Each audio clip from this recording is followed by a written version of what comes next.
Ajude nosso canal. Se inscreva, deixe seu like e compartilhe o vídeo. Começo, presidente, agradecendo o apoio. Vamos tratar sobre o assunto da CPI, das Cortes Superiores do Poder Judiciário. E o primeiro ponto é agradecer o apoio que recebi, inclusive aqui, cito o próprio presidente como um dos subscritores, o que muito me honra. O apoio da sociedade, a manifestação das pessoas nas ruas, a compreensão de que é necessário abrir a chamada caixa preta do judiciário, porque ninguém numa república democrática pode se colocar acima da lei, mesmo quem tem a atribuição de julgá-la. Esses apoios fortalecem a compreensão de que este é o momento de fazer essa discussão, mas é preciso tratar também e orientar as pessoas, informar as pessoas do andamento daquilo que estamos fazendo aqui no Senado Federal. As etapas previstas que cabiam a esse senador subscritor e aos outros 26 colegas foram cumpridas, assinaturas colhidas, requerimento apresentado, assinaturas conferidas. Após esse momento, ocorreu o pedido, a retirada de pedido de assinatura por parte de 3 senadores da República, o que é um exercício do direito desses parlamentares, exercício que eles têm, momento que eles têm para fazer a retirada, essa mudança de ideia, até o momento da publicação. O presidente Davi, amigo nosso e eleito com nosso apoio, nosso voto, no nosso entender mal orientado pela Secretaria-Geral da Mesa, determinou o arquivamento do requerimento de CPI, por insuficiência no número de assinaturas. Ocorre que, presidente, o nosso regimento interno é absolutamente cristalino quando no artigo 244 determina que nos casos de proposição dependente do número mínimo de subscritores, como é o caso de um pedido de CPI, se com a retirada das assinaturas esse limite não for alcançado, o presidente a devolverá ao primeiro signatário, dando conhecimento do fato ao plenário. Então, este é o procedimento correto. Já solicitamos que o presidente Davi faça a revisão do seu despacho, faça o desarquivamento, devolva o requerimento ao nosso gabinete, para que a gente possa fazer a retomada do processo de coleta de assinaturas. É uma demanda da sociedade, é uma demanda de parte expressiva desse Senado e nós precisamos avançar. Mas eu aproveito o espaço, presidente, para tratar já das grandes críticas que foram apresentadas ao requerimento.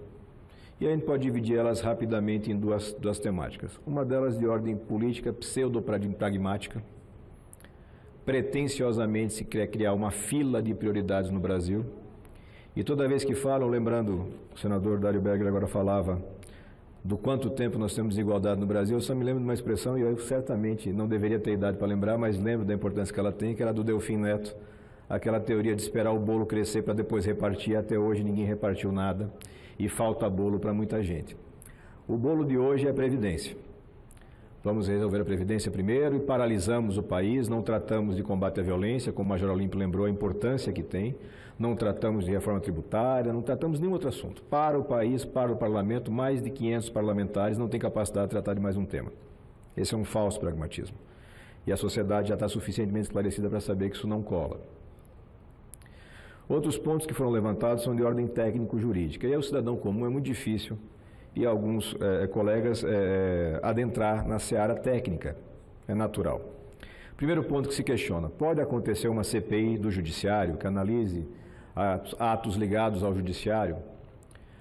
A história já nos mostra, em 1999 tivemos uma CPI do Judiciário neste mesmo Senado Federal, neste mesmo plenário, e que resultou em excelentes frutos, aquelas investigações ligadas ao TRT de São Paulo, inclusive com cassação, prisão de um parlamentar ocupante de cadeira aqui nesse próprio Senado. Então, a história mostra que é possível fazer CPI aqui, tratando de assuntos ligados ao Poder Judiciário. O que não cabe fazer? É uma comissão parlamentar de inquérito que tenta invadir atribuições do Poder Judiciário. Então, uma CPI não pode ser uma casa revisora de decisões judiciais. Nós não podemos questionar méritos de decisões judiciais. Mas nós podemos questionar, sim, a operacionalização das Cortes Superiores, que é flagrantemente inadequada, ineficiente e desigual. Nós temos velocidade de tramitação absolutamente diversa, a depender do interessado, a depender do escritório de advocacia que tenha mais ou habilidade ou acesso, e isso é flagrantemente demonstrado, são dados estatísticos.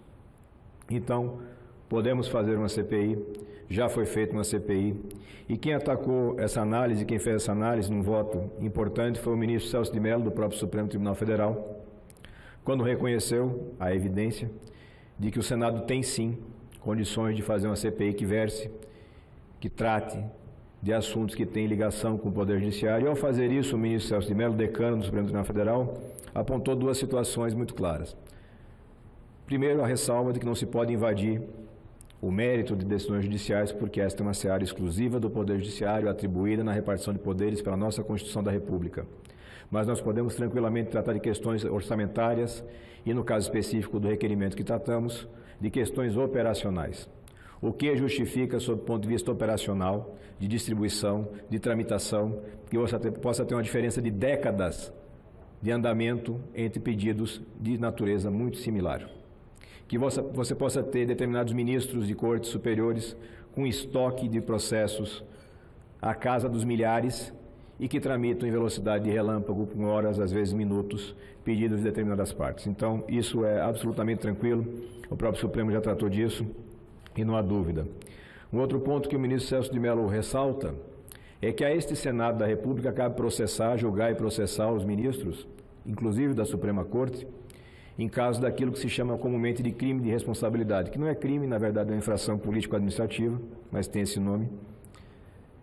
E é evidente que os fatos elencados, determinadamente elencados no requerimento, podem no futuro vir a figurar casos prescritos e identificados na nossa lei, que versa sobre crime de responsabilidade por parte de ministros e cortes superiores, particularmente a questão da desídia, porque é difícil encontrar outro nome para essa diferenciação de tempo de tramitação. Então, a parte do questionamento que faz referência à possibilidade ou não de uma CPI, acredito que fica suficientemente tratada. Em seguida, nós vamos encaminhar memoriais nesse sentido para todos os 81 senadores, para que possam ter esse subsídio, possam ter essa informação. Um segundo ponto de ataque, senhor presidente, foi a questão do fato determinado. Um questionamento no sentido de que o requerimento não traria fato determinado a ser apurado. O requerimento não traz um fato determinado, ele traz 12 fatos determinados. 12, uma dúzia. Rol meramente exemplificativo. Poderíamos fazer centenas e milhares de casos determinados, objetivamente demonstrados, de que existe uma necessidade de apuração do funcionamento dessas cortes. Repito, não do mérito, mas do funcionamento. Nós dividimos esses fatos determinados em 4 grupos, que foram devidamente elencados e ação de conhecimento. A gente exemplifica rapidamente a remuneração de ministros por fonte não prevista na legislação e a remuneração de ministro, como de fato, como de resto, a remuneração do servidor público ela é bastante restrita e nós temos notícia de descumprimento disso e citamos concretamente exemplos e elencamos o fato. Como já disse várias vezes, o abuso de estratégias processuais como o pedido de vista para retardar ou para impedir a prestação jurisdicional, e aí elencamos alguns exemplos, o mais notório deles, o abuso que foi perpetrado para a manutenção do auxílio moradia. Não discuto o mérito, repito novamente, farei isso dezenas de vezes se for necessário para que as pessoas assimilem. O mérito da decisão judiciária não pode ser questionado. Então, se o Supremo definir que pode dar auxílio, pode dar 2 auxílios, pode dar 10 auxílios, está dentro da esfera do poder deles. Reter o julgamento e fazer dessa retenção moeda de troca na negociação salarial, não. Isso não é atribuição de poder nenhum. Legislativo, executivo, judiciário, ninguém tem esse poder. Então, caminhamos com muita tranquilidade nesse sentido. A diferença de velocidade de tramitação de processos similares, nós já mostramos. A mudança de entendimento no mesmo processo, por vezes, pelo mesmo ministro. Isso tudo está elencado, como disse, são 12 fatos, vocês vão receber detalhadamente, da mesma forma como a imprensa, a sociedade vai, para aclarar mais para quem teve uma dificuldade de entendimento com a primeira versão. Mas eu sempre, senhor presidente, Eduardo, Dário, amigos senadores e senadoras, a grande questão é o mérito. A grande questão é o mérito de uma CPI dessa natureza. E não se viu, mesmo nas manifestações em off, absolutamente nenhum questionamento com relação ao mérito da CPI. É absolutamente inadiável a necessidade de se investigar e se investigar profundamente o funcionamento das cortes superiores para que se possa apresentar soluções para esse funcionamento. E a ferramenta para fazer esse levantamento é a Comissão Parlamentar de Inquérito, prevista na Constituição, prevista no nosso regimento, já julgada e rejulgada pelas Cortes Superiores, especialmente pelo Supremo Tribunal Federal. É importante a gente fazer essa observação com relação ao mérito, porque nós precisamos manter uma conexão com o sentimento do cidadão. E aí eu retomo a fala do eminente senador Paulo Paim e faço a conexão dela com a fala do senador Dário Berger. É o momento da verdade. E é inadiável que a gente enfrente a verdade no nosso país. Pode ser desagradável para alguns, pode ser desconfortável para outros tantos, mas é necessário. Tão necessário se faz que essa casa sabe perfeitamente o tamanho da pressão a que foi submetida por ministros de cortes superiores. Eu faço aqui, senhor presidente, colega Soraya, o registro que 10 minutos após o protocolo do pedido de CPI, eu recebi no meu gabinete a assessoria parlamentar do STF. E ela não me pediu o conteúdo do requerimento, ela me pedia a lista dos senadores subscritores. 10 minutos depois. As notícias dos telefonemas, das ligações, das notinhas, todos nós acompanhamos.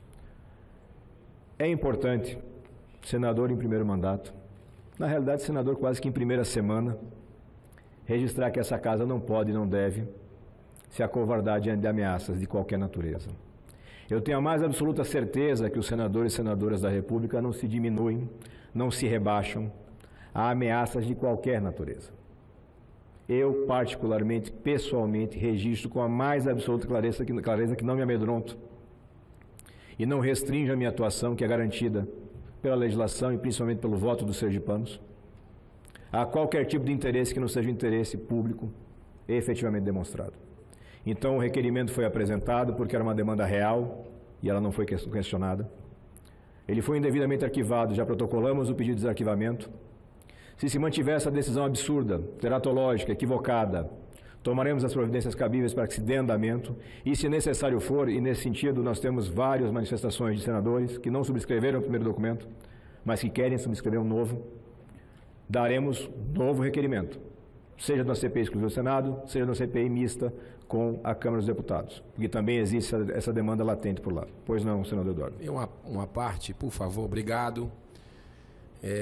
Senador, eu queria dizer, senador Alessandro, em primeiro lugar, parabenizar Vossa Excelência pela coragem, né? Eu vejo aqui a sua atuação sempre com um semblante sereno, tranquilo, mas com muita seriedade na busca pelo que você acredita, Vossa Excelência acredita, é o ideal. E a gente percebe, não de hoje, de alguns anos, que essa busca pela verdade, ela não está acontecendo só no poder legislativo, no poder executivo, mas também é o anseio da população brasileira buscar no poder judiciário, né? É um momento que já passou até a hora do almoço, eu gosto de colocar um exemplo para as pessoas perceberem. Eu acredito que é como se uma ferida que tivesse aberta. Nós estamos com a ferida aberta. E está saindo o pus, está saindo toda aquela... tudo que está de forma infecciosa. E como a gente diz lá no nosso Nordeste, né, tem que sair o cabedão.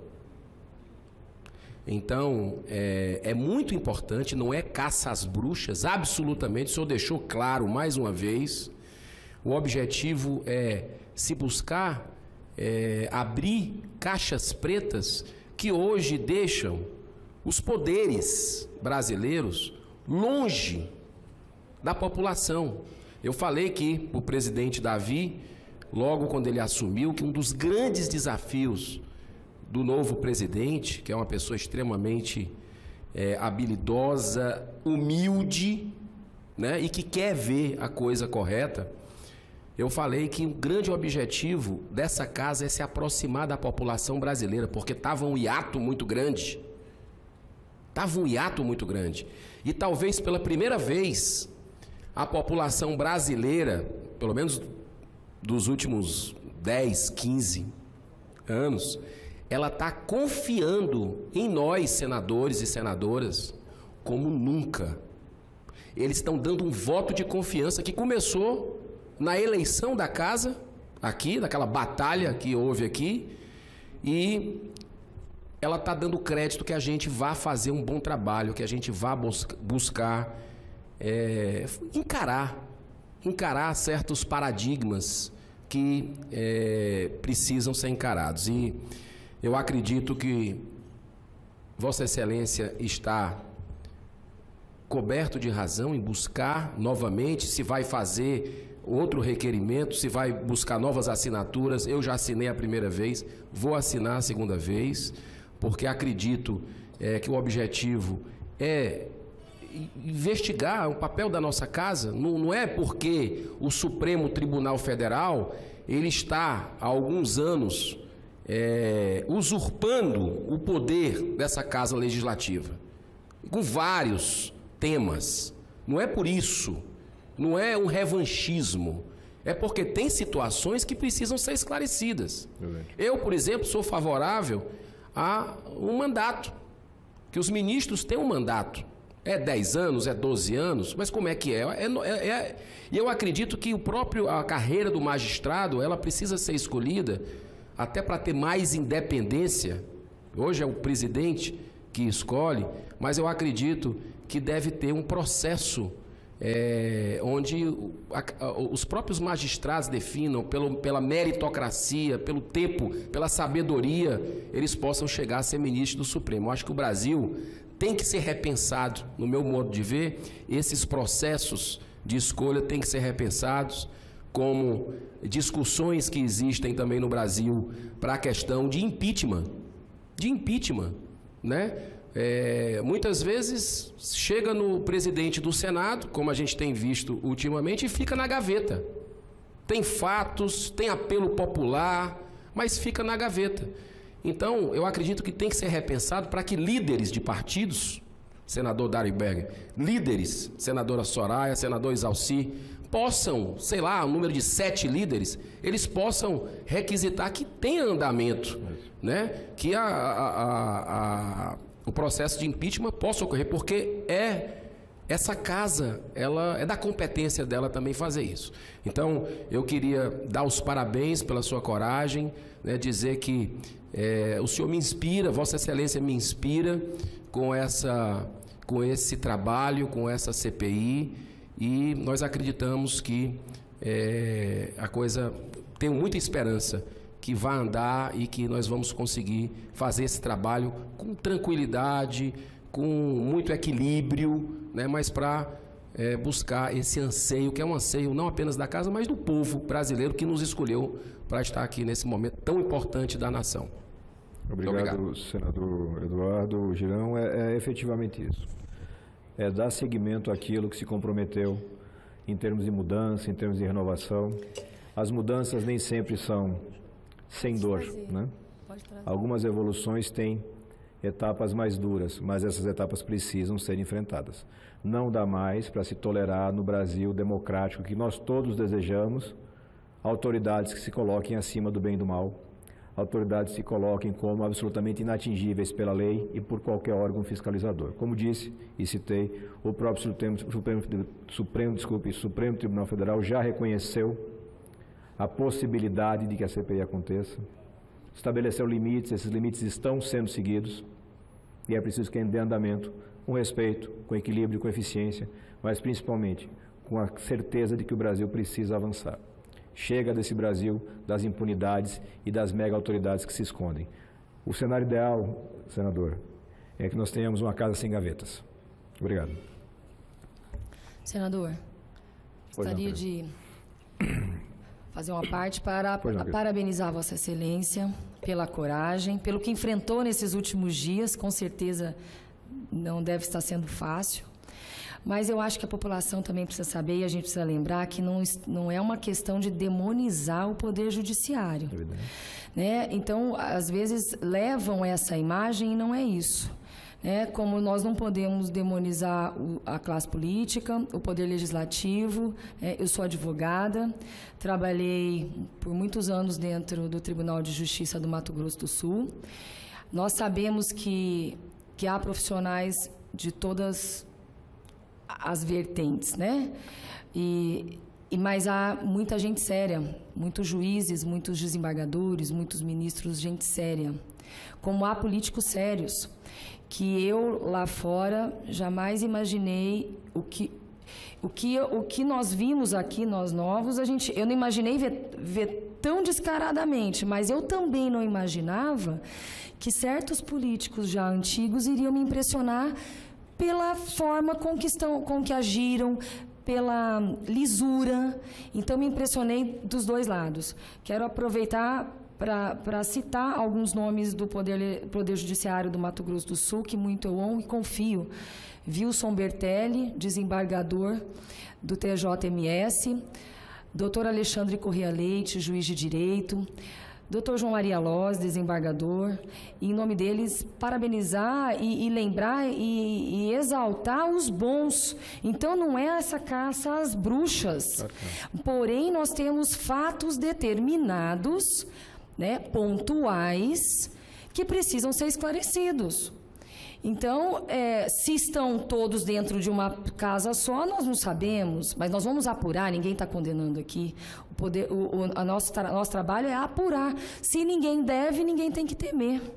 Como, na verdade, também o que sofrem os parlamentares, eles estão tem muitos aqui com medo do Poder Judiciário.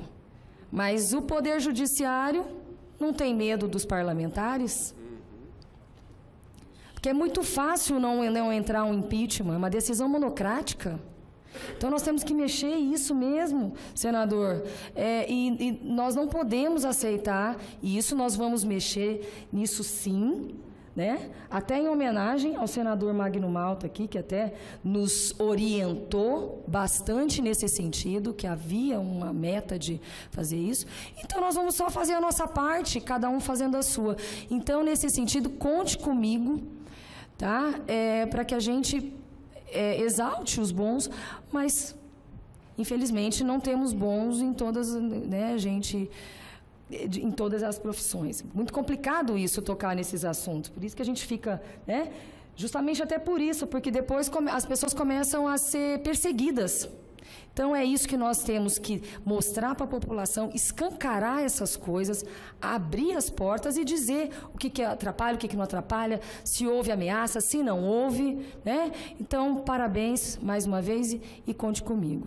Obrigado, senadora. E é literalmente como a senhora colocou. Não existe caça às bruxas, não existe um interesse de desvalorizar ou diminuir qualquer poder, seja o executivo, seja o judiciário, mas todos eles estão submetidos à fiscalização. Todos nós estamos submetidos. É assim que funciona a democracia de verdade. E se existem pessoas que não estão adaptadas a ela, elas têm que pagar a sanção. Isso é natural. Acredito que nós vamos ter em breve respostas da mesa diretora no sentido do andamento que vai ser necessário, mas reforço. Estaremos nessa trincheira enfrentando essa luta porque a gente tem a compreensão de que ela é indispensável, ela é inadiável. Os argumentos de força não vão ser aceitos. Os argumentos, do ponto de vista de um pragmatismo político, também não serão, porque a sociedade não quer esperar e a Senado não precisa esperar. Nós temos toda a capacidade de fazer mais de uma coisa ao mesmo tempo, senão não teríamos condições de merecer o título de senadores da República. Essa formatação não cabe mais. Vivemos num momento de uma sociedade mais rápida, que cobra providências mais rápidas, e assim vamos prosseguir. Então, muito obrigado, senhores senadores. Uma boa semana para todos.